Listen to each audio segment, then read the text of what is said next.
Good morning, welcome to 95 news. ప్రతి క్షణం ప్రజాక్షేమం కోసం. ముందుగా పేపర్ వార్త కార్యక్రమానికి స్వాగతం.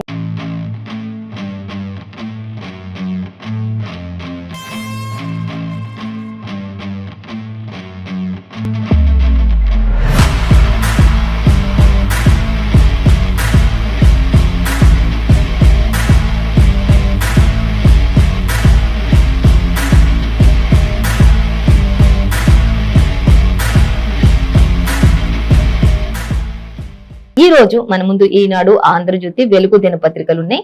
ఏ దినపత్రికల్లో ఏ వార్తలు అనేది మనం మొదటిగా చూసుకున్నట్లయితే ఫస్ట్ వచ్చేసి మనం ఈనాడు దినపత్రిక చూసుకుందాం. ఈనాడు దినపత్రిక చూసినట్లయితే మనకి ప్రధానంగా అంటే 2047 నాటికి సుసంపన్న భారత్ కొనసాగుతుంది అంటూ ప్రధాని నరేంద్ర మోదీ చెప్పడం మనకి ఇక్కడ ఒక ప్రధాన వార్తగా ఇచ్చారు. ఫస్ట్ ఒక మనకి హాఫ్ పేజ్ అంతా కూడా అదే న్యూస్ కనిపిస్తుంది. సో దానికి సంబంధించి ఇంకా డీటెయిల్స్ కూడా మనం చూద్దాం. ఇక మతతత్వానికి, కుల వివక్షకు దేశంలో తావుండకుండా వన్ నేషన్ వన్ ఎలక్షన్ అనే ఈ విధంగా రూపొందుతుంది అన్నట్లుగా మనకి ఇక్కడ ఇవ్వటం జరుగుతుంది. సో దానికి సంబంధించి అన్ని కూడా డీటెయిల్స్ చూద్దాం. మొత్తంగా అయితే 2047 నాటికి అంతా కూడా ఈ విధంగా ఉంటుంది అంటూ ముందస్తు ప్రణాళికలు జారీ చేస్తున్నటువంటి విషయాన్ని ఇక్కడ మనకి పొందుపరిచారు ప్రధాని నరేంద్ర మోదీ. సో వాటికి సంబంధించి డీటెయిల్స్ చూద్దాం. అలాగే మరొక వార్త చూస్తే తిరిగి వచ్చిన వాన అంటూ మనకి ఇక్కడ ఒక వార్త అయితే ప్రధానంగానే ఇచ్చారు. సో దానికి సంబంధించి కూడా డీటెయిల్స్ చూద్దాం. అలాగే ఇక మరొక వార్త చూస్తే జమిలీ ఎన్నికలు రాష్ట్రాలపై దాడికి యత్నిస్తున్నట్లుగా ఉంది అంటూ కూడా ఇటు రాహుల్ గాంధీ కానీ ప్రతిపక్షాలు కానీ అన్ని కూడా మాట్లాడుతున్నటువంటి పరిస్థితి. అధికార రాష్ట్ర సర్కార్ కూడా అదే పరిస్థితిలో కొనసాగుతున్నటువంటి పరిస్థితి. ఆ విధంగానే మాట్లాడుతున్నట్లుగా ఉంది. సో ఇక అసెంబ్లీ ఎన్నికల్ని ముందుకు జరపమంటూ కూడా చెప్తూ ఉన్నారు. కేంద్ర మంత్రి అనురాగ్ ఠాకూర్ స్పష్టీకరణ చేశారు. అంటే ముందస్తు అసెంబ్లీ ఎన్నికలకు ముందుకు జరిపే అవకాశం అయితే లేదు ఖచ్చితంగా కేంద్రానికి అంటూ కూడా ఆయన చెప్పడం జరుగుతుంది. సో దానికి సంబంధించి డీటెయిల్స్ చూద్దాం. ఇక తిరిగి వచ్చిన వాన అనే దానికి సంబంధించి చూస్తే ఆదిలాబాద్ జిల్లా జైనాథ్ మండలంలోని కర్నూలు తర్సం వాగుపై ఇంకా తాత్కాలిక వంతెన నిర్మాణం చేపడుతున్నటువంటి నేపథ్యంలో అక్కడ మనకి ఒక్కసారిగా ఆ నిర్మాణం చేపడుతున్నటువంటి ఇద్దరు కూలీలు అక్కడ ఆ వర్క్ లో నిమగ్నం అయిపోయి ఉండగా వరద ఒక్కసారిగా చుట్టుముట్టినట్లుగా తెలుస్తుంది.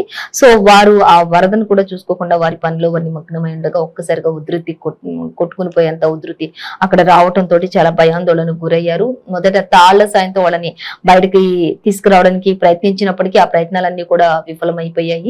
ఆ తర్వాత ఇంకా గజయితగాళ్ల సహాయంతో ఎలాగో వారిని ఇద్దరిని కూడా ఆ కూలీలు ఇద్దరిని కూడా బయటకు తీయడం జరిగింది. సో అంతా వారిద్దరు బయటికి రావడంతో అక్కడ ఉన్న వారంతా కూడా కాస్త ఊపిరి పీల్చుకున్నారు అనేది. అంటే ఒక్కసారిగా వరద ఉధృతి అనేది పెరిగిపోయింది. అక్కడ తాత్కాలిక వంతెన నిర్మాణం చేపడుతున్నటువంటి ఆ ఇద్దరు కూలీలు కూడా మరి చుట్టుపక్కల ఏం జరుగుతుంది అనేది కూడా చూసుకోకుండా వారు వర్క్ లో నిమగ్నం అయిపోయి ఉండగా ఆ పరిస్థితి కొనసాగింది.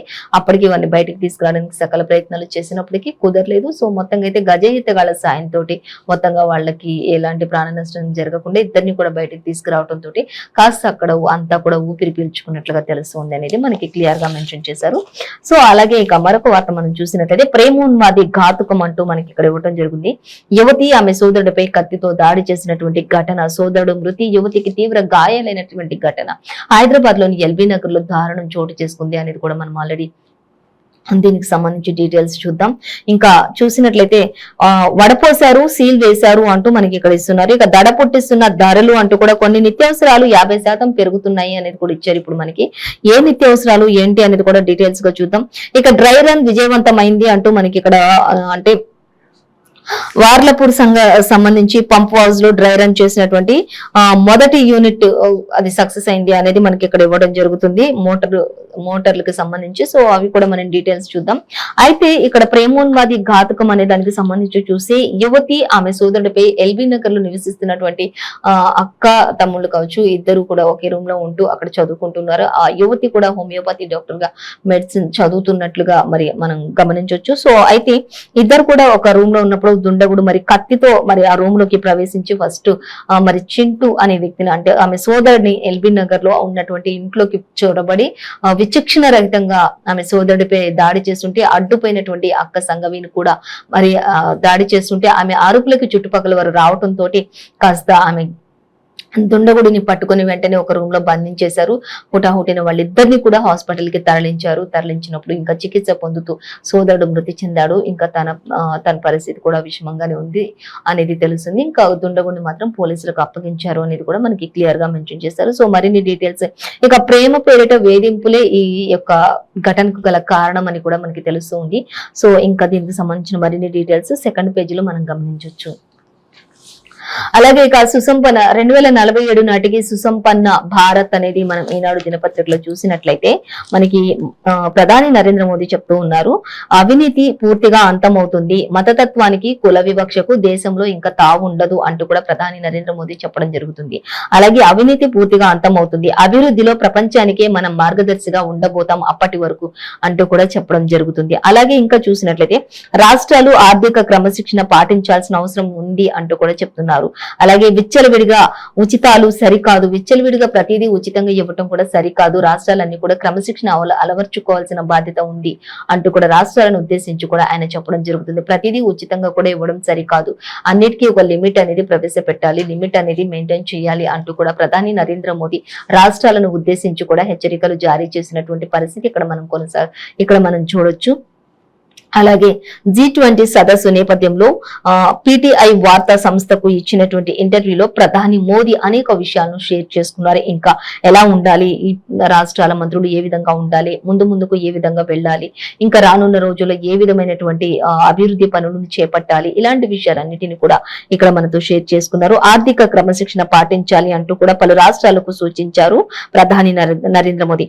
ఏ వేదిక పైన అయితే ఇదే మాట చెబుతున్నా బాధ్యతారహితమైనటువంటి ఆర్థిక విధానాలు, విచ్చలవిడిగా ఉచిత పథకాలు, ఎన్నికల స్వల్పకాల ప్రయోగాలను అందించవచ్చు, కానీ సామాజికంగా ఆర్థికంగా దీర్ఘకాలంలో దారుణ ఫలితాలను చవిచూడాల్సి వస్తుంది. కాబట్టి అటువంటి వాటన్నింటినీ విమర్శించండి అంటూ కూడా ప్రధాని నరేంద్ర మోదీ రాష్ట్రాలను ఉద్దేశించి, రాష్ట్రాల మంత్రులను ఉద్దేశించి కూడా ఆయన చెప్పినటువంటి పరిస్థితి. ప్రతిదీ కూడా ఎన్నికల నేపథ్యంలో ఉచితాలు ప్రకటిస్తూ ఉండటం వల్ల రానున్న రోజుల్లో వాటి ద్వారా అనేక చేదు అనుభవాలను కూడా చవి చూడాల్సినటువంటి పరిస్థితి కొనసాగుతుంది. కాబట్టి అలాంటిది కాకుండా మీరు ముందుగానే ప్రతిదీ కూడా జాగ్రత్తలు వహించండి అంటూ కూడా మోదీ చెప్తూ ఉన్నారు. ప్రతిదాన్ని ఉచితంగా కాకుండా పథకాలు ప్రవేశపెట్టేటప్పుడు కూడా ఆలోచించి వారికి చెప్పడం చెయ్యండి, అప్పుడు వారికి కూడా కొన్ని బాధ్యతలు అనేవి తెలుస్తూ ఉంటాయి అనేది కూడా.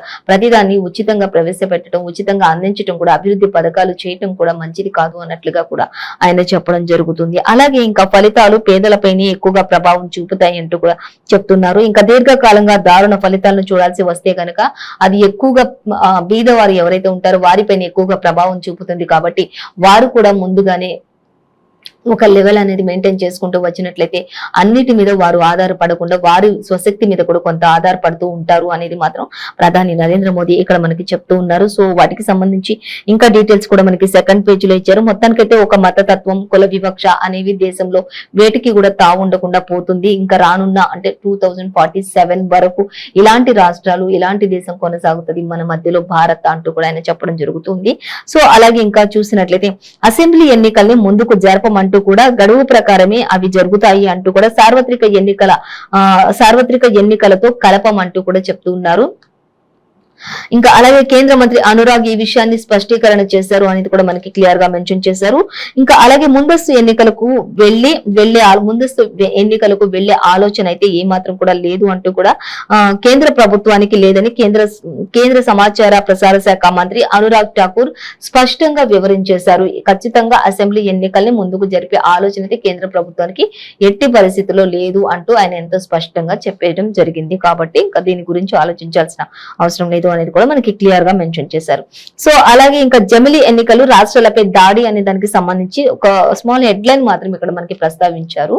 సో అది చూసినట్లయితే తప్పు పట్టిన కాంగ్రెస్ ఆప్ జమిలీ ఎన్నికలకు సంబంధించి రాష్ట్రాలపై దాడి అనే దానికి సంబంధించి చూస్తే జమిలీ ఎన్నికలు రాష్ట్రాలపై దాడి, తప్పు పట్టిన కాంగ్రెస్ ఆప్, అలాగే దేశం అంటే రాష్ట్రాల సమాహారం అంటూ రాహుల్ గాంధీ చెప్తూ ఉన్నారు. అలాగే నియంత్రత్వం వైపు మోదీ అడుగులు అంటూ ఖార్గే కూడా విమర్శించడం జరుగుతున్నట్లుగా మనకి ఇక్కడ ఇచ్చారు.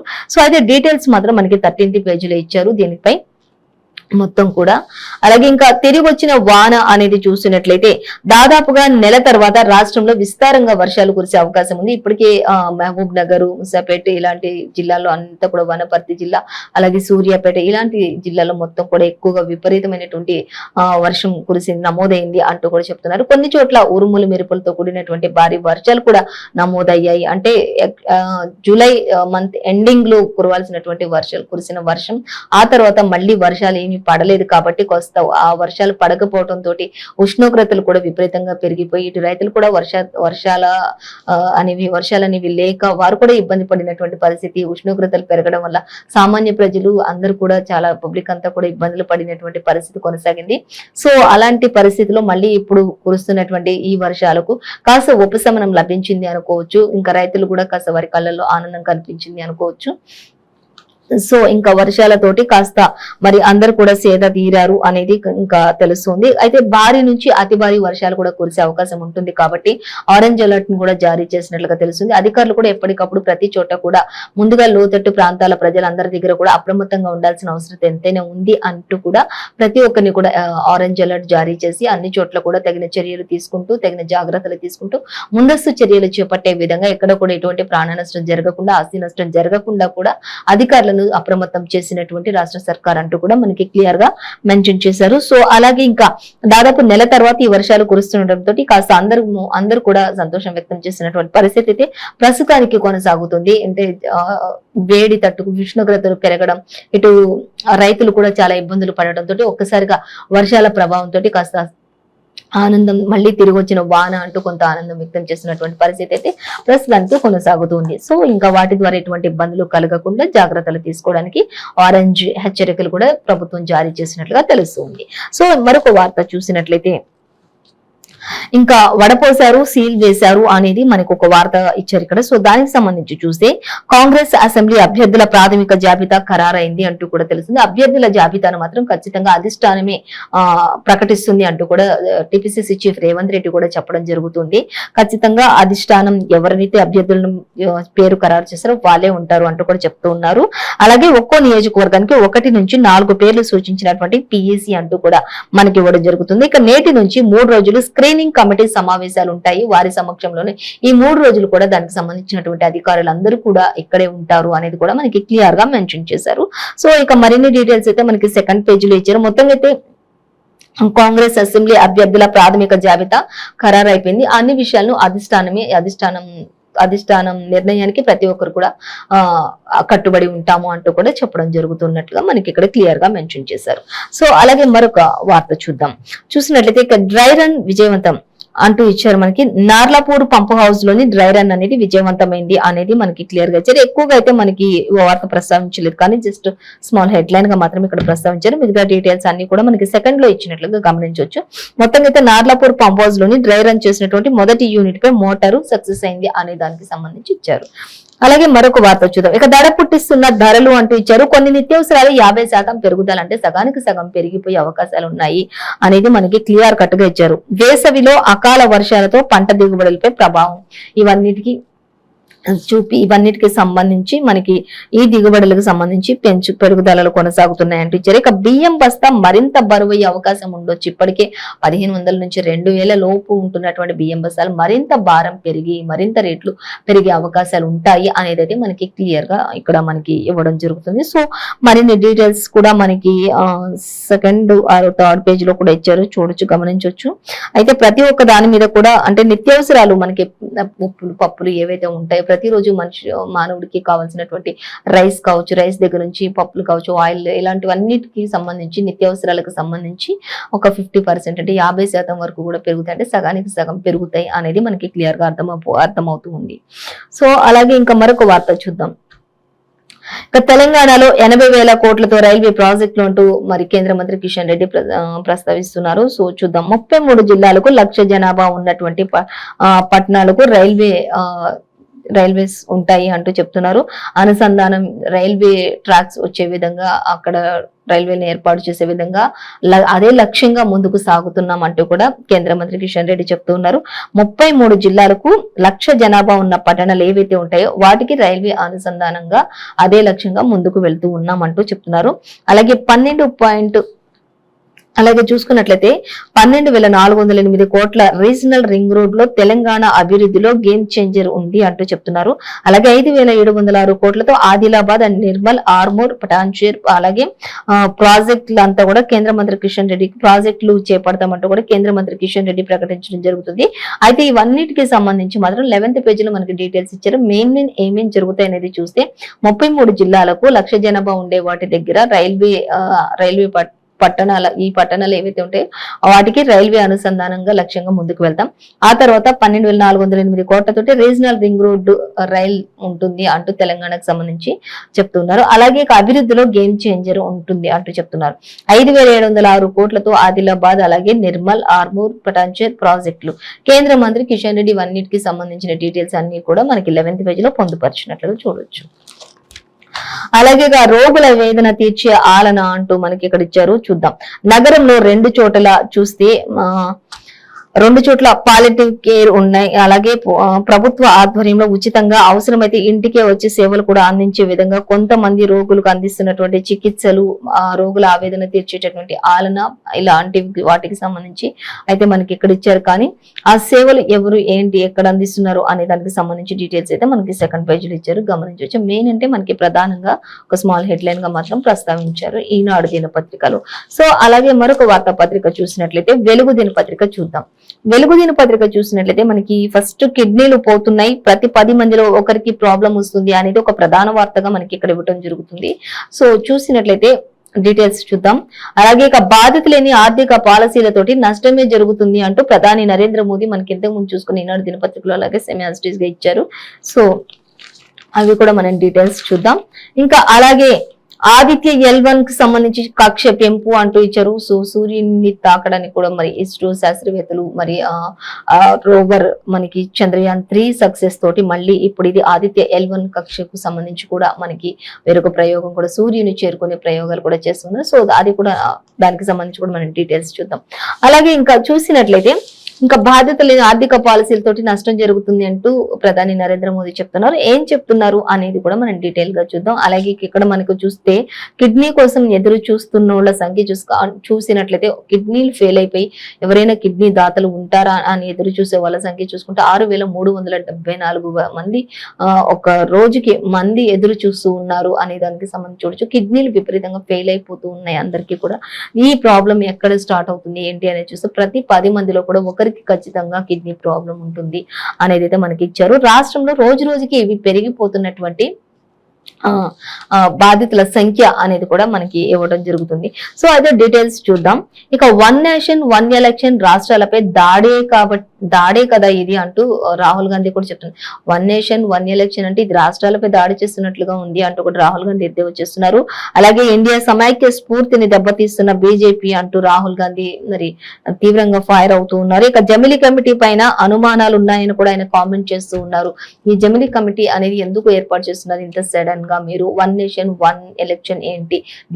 దీని ద్వారా రాష్ట్రాలన్నీ కూడా చాలా వరకు దెబ్బతింటే వాటిపై మీరు దాడి చేస్తున్నట్లే కదా అన్నట్లుగా కూడా ఆయన చెప్తూ ఉన్నారు. సో రాహుల్ ఇంకా ఏమేం చెప్పారు అనేది చూస్తే 5th పేజీలో మనం చూడొచ్చు. మొత్తంగా అయితే జమిలీ కమిటీ పైన అనుమానాలు కూడా ఉన్నాయని చెప్పేసి ఆయన కామెంట్ కూడా చేయడం జరిగింది అనేది క్లియర్ గా మనకి వెలుగు దినపత్రికలు ఇచ్చారు, గమనించవచ్చు. సో అలాగే ఇంకా చూస్తే బాధ్యత లేని ఆర్థిక పాలసీలతో నష్టమే అంటూ ప్రధాని నరేంద్ర మోదీ చెప్పారు. ఆర్థిక క్రమశిక్షణ విషయంలో రాష్ట్రాలు జాగ్రత్తగా ఉండాలి అంటూ కూడా ప్రధాని నరేంద్ర మోదీ సూచిస్తూ ఉన్నారు. అంటే ప్రతి విషయంలో కూడా ఉచితాలు ప్రకటించడం కూడా అంత సబబు కాదు అంటూ కూడా ఆయన చెప్తూ ఉన్నారు. అలాంటివి ప్రయోగాలు చేయటం వల్ల అలాంటి ఎలక్షన్ మూమెంట్స్ కావచ్చు, ఏదైనా సరే మీరు మీ యొక్క ముందుకు వెళ్లే స్థాయి కోసం ఇంకా ఇలాంటి మూమెంట్స్ లో మీరు ఉచితాలు ఎక్కువగా ప్రకటించడం వల్ల దాని ద్వారా నష్టపోయే వారిలో ఫస్ట్ బాధ్యత వహించే వాళ్ళలో ఫస్ట్ బాధితులుగా ఉండేవారు ఎవరు అంటే మెయిన్ అంటే బీద వాళ్లే ఫస్ట్ ఈ యొక్క బాధితులుగా ఎక్కువగా నిలబడతారు అనేది కూడా తెలుస్తుంది. ఖచ్చితంగా మీరు ఉచితాలు అన్నివి ఎక్కడంటే అక్కడ ఏదంటే అది ప్రకటించొద్దు అనేది కూడా ఆయన చెప్తూ ఉన్నారు. రాష్ట్రాలకు ఆయన దిశానిర్దేశం కూడా చేసినటువంటి పరిస్థితి కొనసాగుతుంది అనేది మనకి ఇక్కడ ఇచ్చారు. ఇంకా ప్రజాకర్షక చర్యలు అలాగే స్వల్పకాలిక రాజకీయ ఫలితాలను ఇవ్వచ్చు, కానీ తర్వాత నష్టపోతారు, మున్ముందు భారీగా మూల్యాన్ని చెల్లించుకోవాల్సి ఉంటుంది అంటూ కూడా ఆయన రాష్ట్రాలను హెచ్చరిస్తున్నారు. 2047 నాటికి అభివృద్ధి చెందినటువంటి దేశంగా ఇండియా ఉండబోతుంది అనేది కూడా మనకి ఇక్కడ క్లియర్ గా మెన్షన్ చేశారు. ఒకప్పుడు ఆకలి కడుపులు, ఇప్పుడు ఆకాంక్షలతో ముందుకు వెళ్తున్నటువంటి ఎదురు చూపులు అంటూ కూడా మరి నిండిన మెదళ్ళు, ఇప్పుడేమో ఆకాంక్షలతో నిండిన మెదడు, ఒకప్పుడేమో ఆకలి చావులతోటి ఎదురు చూపులు ఉండేవి అంటూ కూడా ప్రధాని నరేంద్ర మోదీ చెప్తూ ఉన్నారు. అలాగే 1000 ఏండ్లకు గుర్తించే అభివృద్ధికి పునాది వేసేందుకు గొప్ప అవకాశం నాకు లభించింది అంటూ కూడా ఆయన చెప్తూ ఉన్నారు. అలాగే G20 సమ్మిట్ సభ నేపథ్యంలోని PTIకి ప్రధాని ప్రత్యేక ఇంటర్వ్యూ కూడా ఇచ్చినట్లుగా తెలుస్తుంది అనేది మనకి క్లియర్ గా ఇచ్చారు. ఆ ఇంటర్వ్యూలోనే ఇవన్నీ కూడా ఆయన షేర్ చేసుకున్నారు అనేది కూడా మనకి ఇక్కడ వెలుగు దినపత్రికలో క్లియర్ గా మెన్షన్ చేశారు. సో ఇంకా ఆయన మరిన్ని డీటెయిల్స్ కూడా షేర్ చేసుకున్నారు. అవన్నీ 5th పేజ్ లోనే గమనించవచ్చు. అలాగే ఇంకా చూద్దాం. ఇక కిడ్నీ విషయానికి వచ్చినట్లయితే కిడ్నీ కోసం ఎదురు చూస్తున్న వాళ్ళ సంఖ్య ప్రతి రోజుకి చూస్తే 6374 మంది అంటూ ఇచ్చారు. కిడ్నీలు పోతున్నాయి, ప్రతి 10 మందిలో ఒకరికి ప్రాబ్లం వస్తూ ఉంది కిడ్నీకి సంబంధించి అనేది మనకి ఇక్కడ ఇచ్చారండి. అలాగే ఇక రాష్ట్రంలో రోజు రోజుకు పెరుగుతున్న బాధితుల సంఖ్య అంటూ కూడా ఇచ్చారు. ఇంకా 2 ఏళ్లలో డయాలసిస్ స్టేజ్ కి వెళ్లే వారి సంఖ్య చూస్తే 5300 మంది అంటూ కూడా మనకి ఇక్కడ ఇవ్వడం జరుగుతుంది. ఇంకా పిల్లలు కిడ్నీ జబ్బులకు ఎక్కువగా పిల్లల్లో కూడా ఈ కిడ్నీ జబ్బులు ఎక్కువగా నమోదవుతున్నాయి. టాప్ 4 రాష్ట్రాలలో తెలంగాణ ఒకటిగా ఉంది అంటూ కూడా టాప్ 4 రాష్ట్రాల్లో తెలంగాణ ఒకటిగా ఉంది. అలాగే ప్రతి 6 నెలలకు ఒకసారి టెస్టులు చేయించుకోవాలంటున్నటువంటి డాక్టర్లు మన దగ్గర ఉన్న నెఫ్రాలజిస్ట్ 200 లోపే ఉంది. కిడ్నీ సమస్యను తొలి దశలోనే గుర్తించలేకపోతున్నటువంటి ఇతర డాక్టర్లు కాబట్టి ప్రతి ఒక్కరు కూడా ఎవ్రీ 6 మంత్స్ ఒకసారి ప్రతి ఒక్క బ్లడ్ టెస్ట్ కూడా చేయించుకుంటే, ప్రతి ఒక్క ప్రాబ్లం గురించి కూడా ఎప్పటికప్పుడు తెలుసుకుంటూ ఆరోగ్య జాగ్రత్తలు తీసుకుంటే వీటి బారి నుంచి తగ్గించుకోవచ్చు అని కూడా చెప్తూ ఉన్నారు. ఏదేమైనప్పటికీ ఆరోగ్యంపై జాగ్రత్తలు ఎప్పటికప్పుడు వహిస్తూనే ఉండాలి అనేది మనకి క్లియర్ గా వెలుగు దినపత్రికలు ఇచ్చారు. సో ఇదండి ఇవాల్టి పేపర్ వార్త కార్యక్రమం విశేషాలు. మరో పేపర్ వార్త కార్యక్రమంతో మళ్ళీ రేపు కలుసుకుందాం. అంతవరకు చూస్తూనే ఉండండి 95 న్యూస్.